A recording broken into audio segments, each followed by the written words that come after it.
This is a video of how I broke my MacBook M1 Pro by editing Insta360 videos and how I fixed my problem in the most cost-effective way.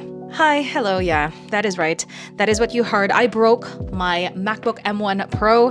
It had 1 terabyte SSD. It even had like the maximum inches with like 16 inches, I think. Had all the wonderful ports, but unfortunately, as I was editing my Insta360 videos, it just exploded. Not only was my battery not able to charge, it was actually my motherboard just like burning. It was extremely expensive, and you know, in my mind, even though if they did fix it, it would come back to me and I would still not be able to edit my Insta360 videos. I will have to apologize early on in this video because I am not a very technical person. I see a MacBook, I look at it, I love Apple products, and I look at the Mac Mini. It's cute, it works, and that's what I decided upon. So if you were looking for some more technical reviews, this is not the channel for you. Arguably, I can't blame the Insta360. It really has like 4K videos, and you're literally looking at like a 360-degree screen, okay?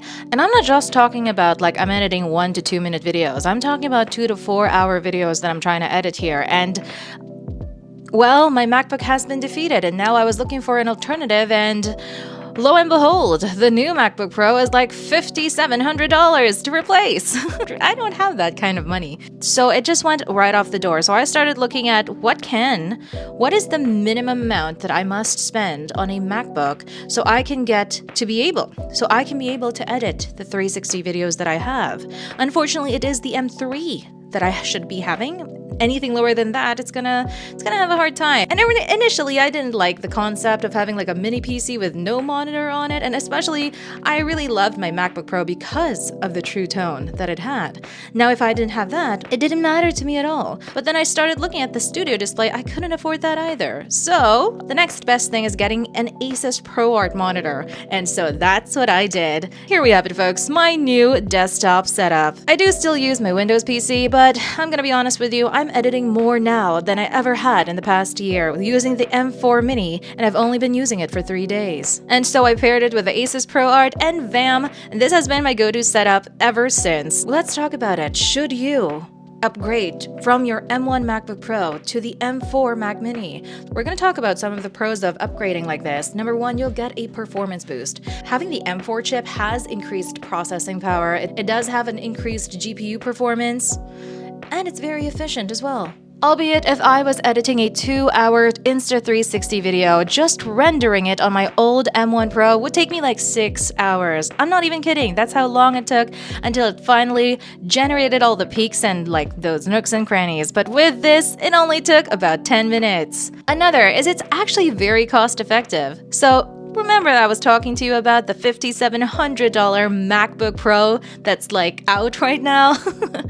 Who even affords that? This one only comes at a really affordable price of $799. Now, if you're asking about the monitor, the Asus ProArt over here only costs $599 plus tax. So even with both the Asus ProArt monitor and the M4 Mac Mini, I'm actually saving quite a bit. And you also get the option of finding a better, bigger screen. I mean, the maximum that you can get on your laptop is only 16 inches. With here, it's boundless, it's limitless. You can get a 47-inch TV if you wanted to, but of course, I chose the 27-inch Asus ProArt. It does come in 32 inches if that's more of your deal. The energy efficiency on the M4 is better than the M1. Of course, it's just a better chip, that's all. Now, let's talk about the cons. Okay, con number 1, you will now lack portability. You know, I used to be enjoying watching TV while I was working, so now when I watch TV, I only watch TV.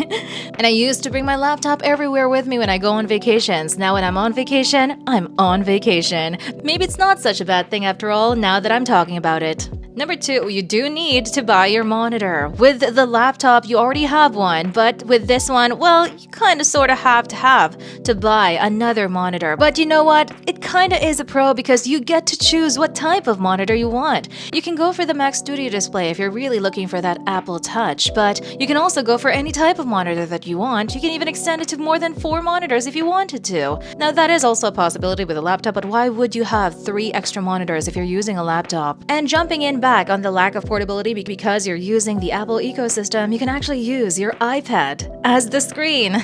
Now, you don't have to worry about having it unportable, because you can literally bring your iPad, but unfortunately, you still need to find the outlet. So in summary, if you did break your MacBook M1 Pro by editing Insta360 videos, is it better for you to try and buy the M4? The answer is yes. It's a great decision. I have loved the performances. I do have a better desk setup now that I have a bigger screen with me as well, and you also get the benefits of using an M4 chip. You'll get more power for a better price, even more USB-C ports, and you have a quieter but more efficient system for your tasks. But do remember, it's not as portable as it used to be anymore. Maybe you shouldn't be working when you're in the park. And especially if you're so used to carrying your MacBook with you everywhere you go, you're gonna find that you're very limited when it comes to bringing your Mac Mini. But ultimately, if you are looking on a more stationary post and you have been editing videos and photos on stationary as well, like what I do anyway, the Mac Mini M4 is a solid upgrade.